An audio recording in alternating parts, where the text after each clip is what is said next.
I've produced over 1,500 books. I've been able to generate millions of dollars worth of sales using platforms such as Amazon KDP. But in this video, I want to break down the concepts that really helped me to get a lot of things done. Another idea that I very much like is to work when no one can disturb you. Another concept is batching tasks. And this is something that I believe has played a crucial role for me as well. In today's video, I want to talk about something that I think has a direct correlation with how much money you're able to make with self-publishing, and that is your ability to get things done. And I believe that I'm qualified to talk about this because I've produced over 1,500 books. I haven't written these books myself, obviously, but I've been able to generate millions of dollars worth of sales using platforms such as Amazon KDP. So I do believe that I have a good system for getting things done. And I got asked in the YouTube comments what my daily routine looked like.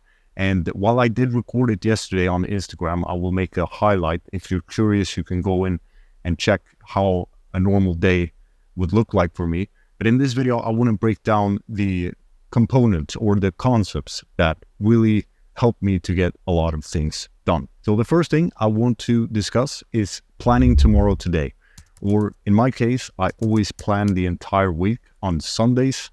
So what this entails is that I write down certain tasks that are reoccurring. I keep adding them in the calendar. I use a physical calendar, but you can use a digital one if you prefer that. But I always make sure that I figure out 1 to 5 things that will move the business forward. So some examples of these types of tasks are, for example, at a certain point, it was learning and setting up an opt-in page so I could build an email list. And at another point, maybe it was hiring a manager or it was hiring more writers, etc. So aim to figure out based on what would give you the most amount of growth currently and write down those tasks and then start every week or start every Sunday, you plan in those tasks and you plan in, for example, on Monday, this is the first thing I will do.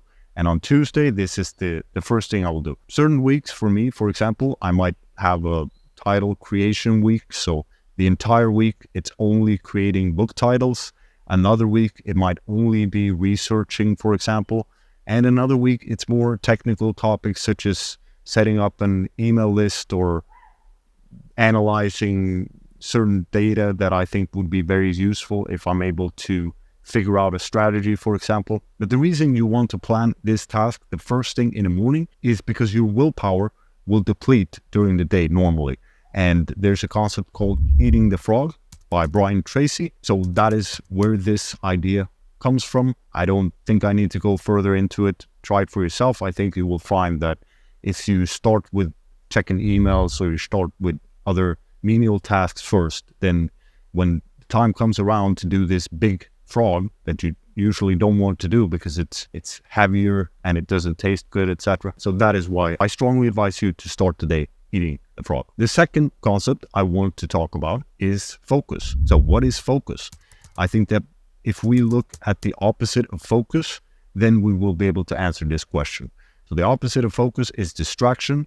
And if we remove distraction, then I think we will get focus. So for example, the phone. That's a big distraction.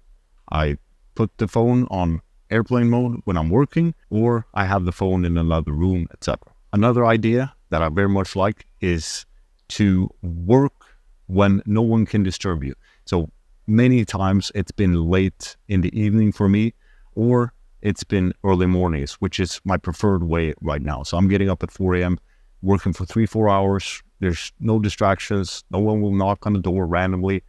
And it's great. I'm able to focus on a big project that I'm working on right now, and I'm making a lot of progress because of it. Another thing that will help you to increase your focus is by avoiding food that doesn't support your brain. So for example, eating too much sugar, etc., that will not be good in terms of productivity because you will get a crash, and that's not good.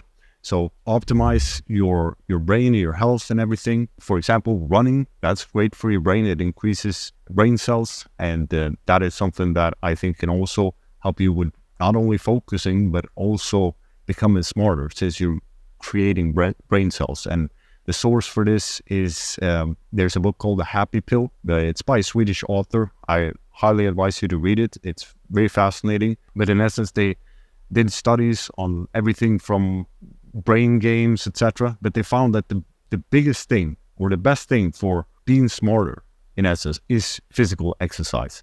So I think that is one thing we want to do. We want to treat ourselves like athletes in a way so that we're able to produce to the best of our ability. And yes, you might say it takes 1 hour to exercise, but I believe that you will get that back.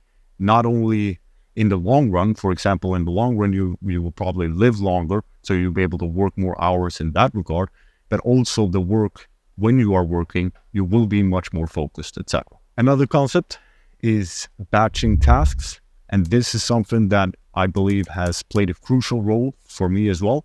So instead of checking emails a little bit here and there, I always check emails and messages 3 times a week. So it's Monday, Wednesday, and Friday. And by doing this, I'm not being distracted or starting some random tasks. And this might be something that could be hard for you if it's the first time you're doing it. Other people might expect you to, or you might think that other people expect you to respond immediately or the same day, etc. But I find that people will learn that you reply on a certain day, maybe even a certain time. And that is something that has worked for me. And if there's an emergency, which is very rare in self-publishing, I have a different app for messaging where people can reach me if it's more of an emergency. So you can set something up like that as well. But otherwise, I batch the tasks. So I do descriptions 1 time per week. I check the covers 1 time per week. And then, of course, we have the frog, which for some weeks, it might be creating titles. So that is something that I batch in one day. For example, let's create 5 titles today. Another day, let's create another 5 titles. And when you do that, then you will most likely have titles for a very long time.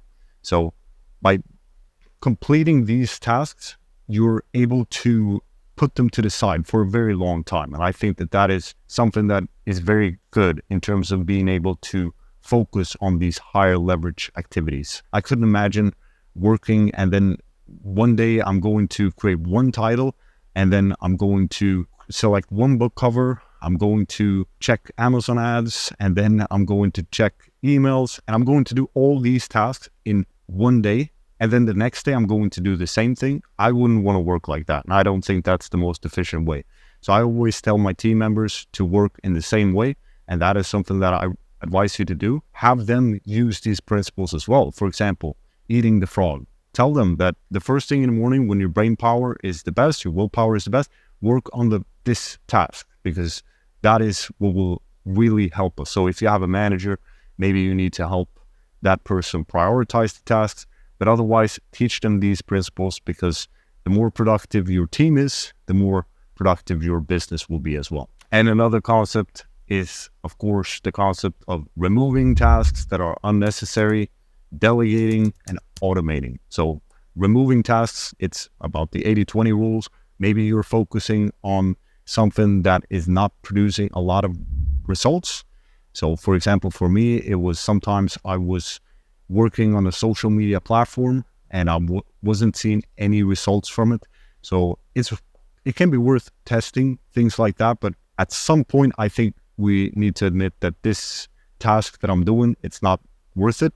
I can be doing other tasks that will yield a lot more results. So in that case, it's best to just remove it completely instead of delegating it to someone else. But if it does provide results, but it doesn't need to be done by you, then you delegate. And automate, that is paying for software, for example, that can do this task a lot quicker. So for example, if you're spending 2 hours every week on a certain task and you can save 1 hour of time doing that task by using a software, then you're saving 1 hour per week, which is 4 hours per month.